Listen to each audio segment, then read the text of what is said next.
you don't need to be a political scientist to know that we're a very fragmented society. We have insurgency, militancy, secession calls, and those are just the armed agitations and the agitations that meet the headlines. We have so many other things that pull us apart as a people.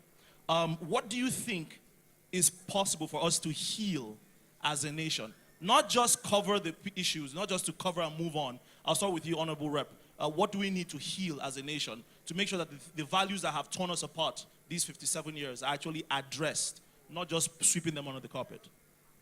Thank you very much. Good evening, viewers. Like you said, agitation is almost now the hallmark of Nigeria. All these agitations are born out of the realities we face.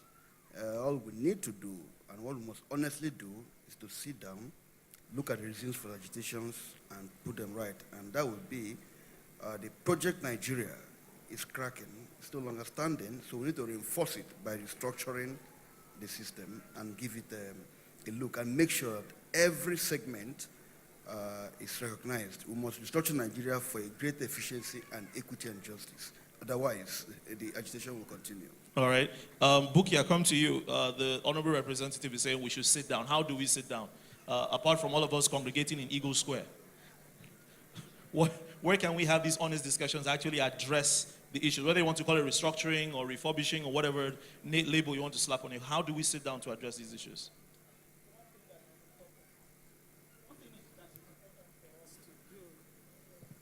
Can you hear me?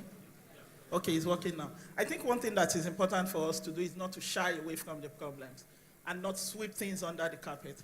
I feel, for instance, one of the issues that we're having right now, we're having a frank talk, is that of the Biafra agitation. I think it is an unresolved issue when we look at what has happened since 1967. So when he said that we should sit down, I think that is why we have this structure that we call Nigeria. We have the federal level, the state level, and then we come down to the local government level. Why do we have those structures? So that government can be closer to the people. So in order to ensure government is closer to the people, we need to begin to address the issue at that nucleus, at that very small stage, before they erupt into something big and it becomes quite difficult. So let's move away from trying to deal with it from just the federal level. Let's trickle down to the state and then the local government levels. All right, thank you very much. One of the biggest problems that many people articulate we have as Nigeria is that we are a country and not yet a nation.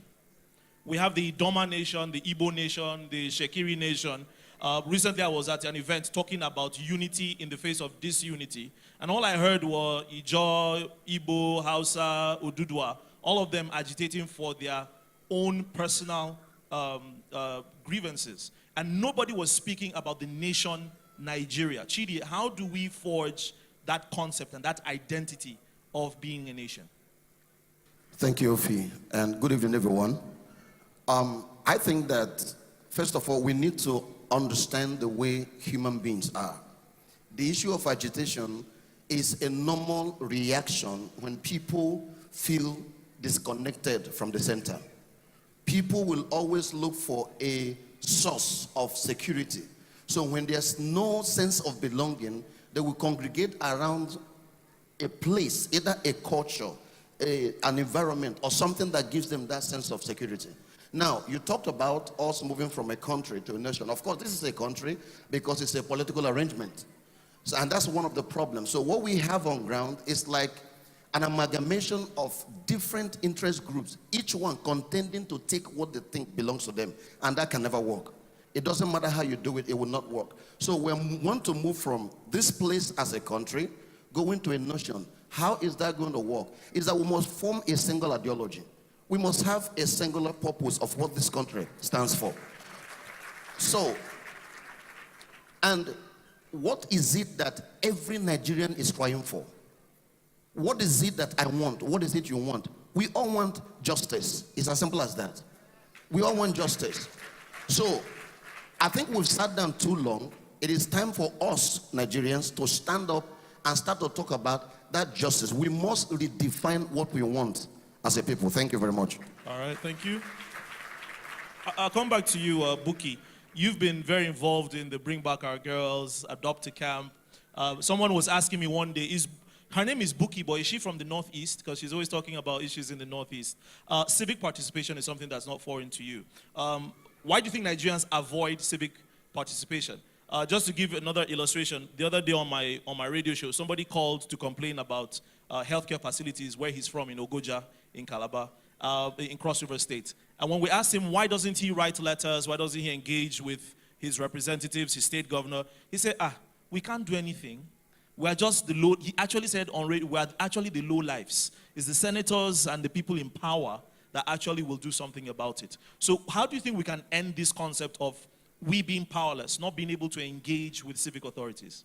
I think one thing that is important is we still don't have a clear definition of what we call the Nigerian dream.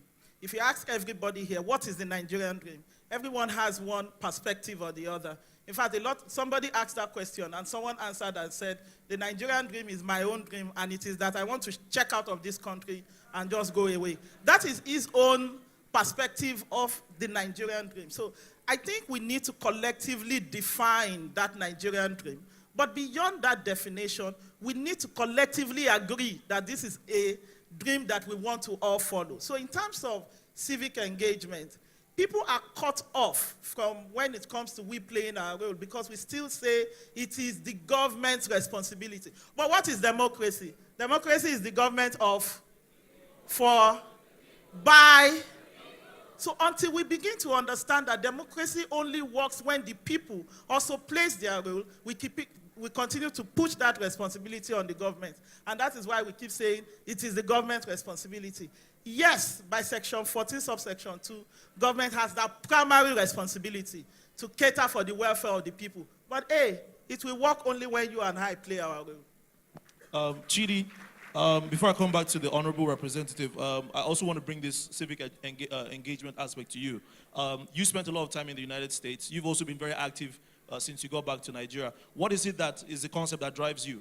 And do you feel helpless sometimes? And how do you address that when you feel like things just don't happen, even when we engage with civic authorities? Thank you. I just came to a point when I know that I'm a Nigerian. I've had opportunity to be other places, and they kept asking me, no matter how successful I became, no matter the level I attained, they always ask me, where are you from? Okay? So at the point of it, I knew that I am from somewhere. And that's what brought me back. Talking about civil engagement, the thing is this. I think that Nigerians thought that democracy was a solution. Democracy is a process. It takes a lot of time and effort to continue to build it. Now, so a lot of us yet don't even understand what the system of government affords us. And that's the first most important thing that we ought to start doing, to let people know the right that we have. The other challenge is this. The government themselves has not made it easy. I'm glad our honorable is here. When Nigeria was put on the list of terrorist nations, I was in the US. And I mobilized Nigerians, and we wrote to the White House that we're coming to come and protest in front of the White House because I believe that I cannot be called a terrorist just because of what one person did. The DC police wrote us back and told us that, listen, the space you need, you are requesting for is not going to be enough. So we'll create additional space for you to protest. Right? Now, here.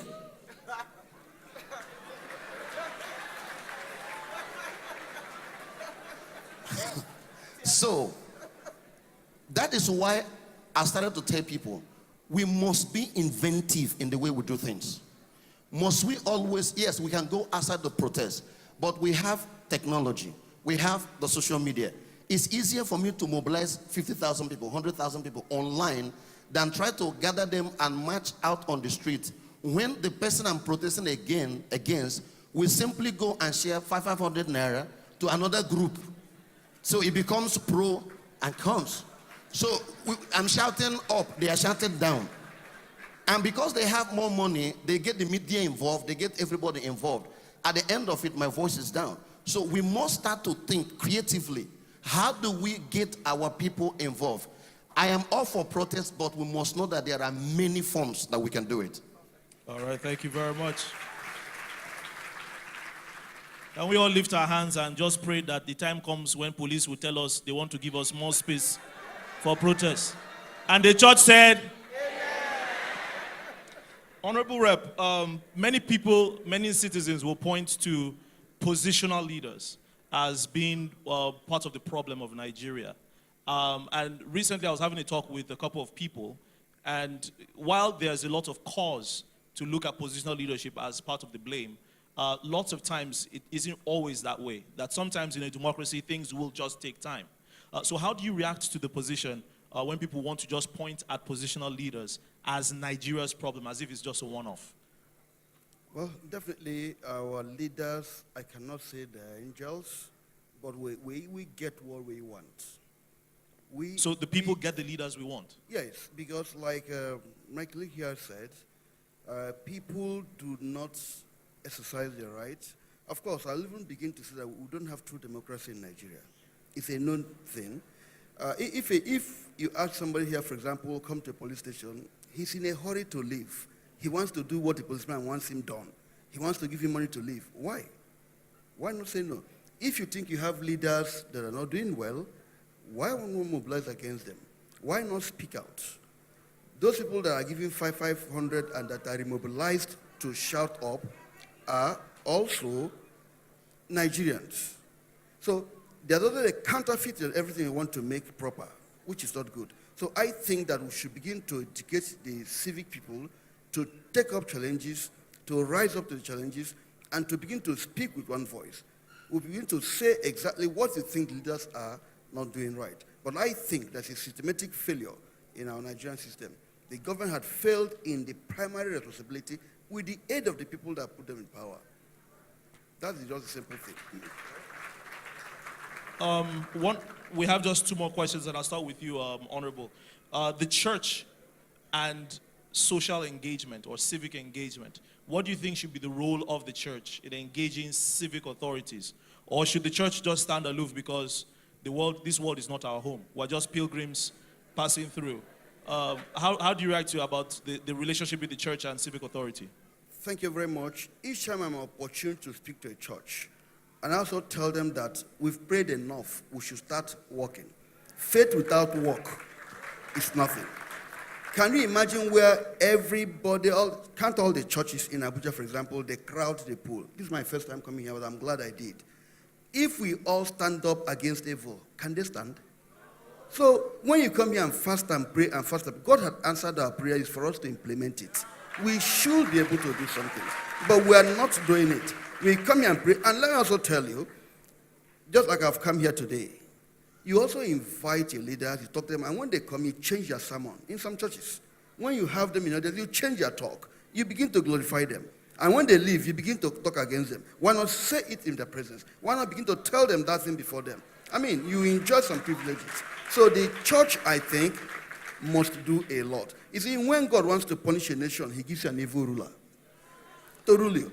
And the Bible makes us know that the king, the heart of the king belongs to God, and he takes it to wherever he wants. So we should be able to influence it. We should be able to say positive things. I count on the churches to act, but sorry, I may also say, even though I'm here, that the churches have not done enough. They've not. Buki, same question. The church and government, what should be the nexus? I think that what the Bible says clearly is that go ye into the world. The Bible did not say sit ye in the church. And I think that is the perspective we need to begin to look at as church members or as churches ourselves or as Christians ourselves. We need to take the work of transformation away from the church. When people get equipped in the church, they should be sent out. The church should not be afraid. People in the church should not be afraid of actually taking political positions. A lot of people in the church shy away from politics. Why? Because we say it is dirty. We say when we get there, we will get corrupted. Like he said rightly, the people produce the leaders that they get. So if we want to change it, go ye into the world, participate in politics, participate in leadership, and let us use our own influence to get them out of wherever they are that is causing the kind of problem that we are talking about. But most importantly, I would like to use an example of the Makurdi flood. And it's because it's something I just experienced. When that happened, my organization said, okay, let's get people to donate. I'm glad I'm speaking in a church that actually also donated to our mission to Makurdi. And beyond that, We had the unification of churches. Daystar Church, Elevation Church, Global Impact Church, House on the Rock Church, Harvesters Church. Churches came together and donated to our purposes. Beyond that, a lot of people were on ground. We saw some of those pastors on ground serving food and everything. So, church, go ye into the world. Don't sit in the church alone. Thank you. I must agree with everyone here. That is the same thing. But I believe that in addition to that, the church is doing a wonderful work already. We've been praying, thank God. But I also believe that the leadership of the church must do more. It is important that we show leadership by example. Because if we start to create the same mindset as the same way the Nigerians see our political leaders, if they start to see the religious leaders in that same light, it is difficult not to say we are all the same. I cannot be talking about, getting people involved when it is like I am far-fetched from it. For example, we have a problem in this country that when you elect somebody into an office, he becomes, instead of a servant, he becomes a king that everybody must bow to. People come together to worship them. People come together kings come to give them titles after titles for doing what we are paying you to do. So, we must begin from the church at that leadership example. Thank God, I'm also a pastor. So, it doesn't. The second thing, I know we're running out of time. The second thing is this. Let me say to everybody, civil engagement is not less spiritual as laying your hand on the sick. It doesn't, for the fact that I go out to talk about Nigeria, does not mean that I don't lay my hand on the sick and God heals them. It's the same thing. So we must change our language in the church to people to realize that, like she said, most of the work of the ministry is outside. Ephesians chapter 4 verse 11 will tell you that Jesus gave us pastors, prophets, apostles, what? To equip the people for the work that God has created for them. Friends, do we need help in this country? Who is that help? Where do we find it? It's in your hand. If I cannot shine the light of God on this world, who else is going to do it? All right. Well, the last question, a word for Nigeria at 57. We'll start with you, Honorable. Just one sentence, what's your word to Nigeria as we turn 57? Yeah, well, at 57, we are not even working. We still look like a child. We are disorganized. But I know we have a greater hope. All we need is to rally around and make Nigeria move. All we need is to change our thinking. All we need is to change to say, God, create in Nigeria a clean spirit, a clean heart, just like David asked in 51:10. Otherwise, Nigeria is filthy, and we can only clean Nigeria ourselves. We can only make it a better place. There is no country like Nigeria. Check the whole black nation, check the whole white nation. Our strength must lie in our population, and that will lie in our unity. So we must consciously add our all effort in Nigeria. Everybody is involved, from the president to the gate man to the laborer. Everybody should get involved and think well for Nigeria. Just like the man who introduced this show said, we should stop thinking of now what can government do for us, but what can we do for Nigeria? For right now, we have no government, but we should work together to build a credible government. So we should support Nigeria. My final thoughts would be that let's look at Nigeria, just like you rightly said, we are not yet working. So let's look at Nigeria as that child that is still trying to walk, because actually we are not yet there. And the same way you would treat a child that is trying to walk and keeps falling down, that is the way we should begin to treat Nigeria. Beyond just bashing Nigeria, oh, this one is not done, this one is not done. Let us also consciously speak positive into Nigeria. Encourage Nigeria. You shall be well, Nigeria. You will do well, Nigeria. And speak those words of affirmation that will speak to ourselves and to our children so that they can grow to be well-rounded people. That is the same thing we should do with Nigeria. And I say today that Nigeria, it is well with you. Thank you. What is my faith for this country? Why do I believe so much in this country? It has nothing to do with our current arrangement. That alone is good enough to dry up every strength in you. But my faith in this country is in all of us. God has opened my eyes to see that the greatest resource we have on this country is the human resource that we have. Therefore, our greatness is not inside the ground. It's not oil inside the ground. It's in all of us. Therefore, what we do is that how do we harness? My goodness, look at this program this evening. Is it not wonderful? There's nothing we cannot do, people. So let's look at it this way. There is always something the government will do, and we have to continue to force them to do it. But then, the future of this country, somebody once said that the only safest way to a future you want is to create one. And that's basically what we are trying to do. We have come together in the office of the citizens of the country to say that the most supreme ideology we want in this country is justice. That means that you should start to talk about it. You start to ask us, what does this justice mean? Because for every problem that we have, the answer is one thing: justice. Thank you very much. Well, thank you very much. And on that note, we come to the end of this discussion. But just a few points. Democracy is not an end. It is a process. If we want the dividends of democracy, we must take on the responsibilities of democracy. And who better to do that than the church? Joseph, Daniel, David, Esther, Paul, Elijah, all people who took their faith and the power that they had generated in the presence of God into the public sphere and were able to change even spiritual destinies. Thank you very much, Honorable. Thank you very much, Buki and Chidi, for making out the time. Please, another round of applause for our panel.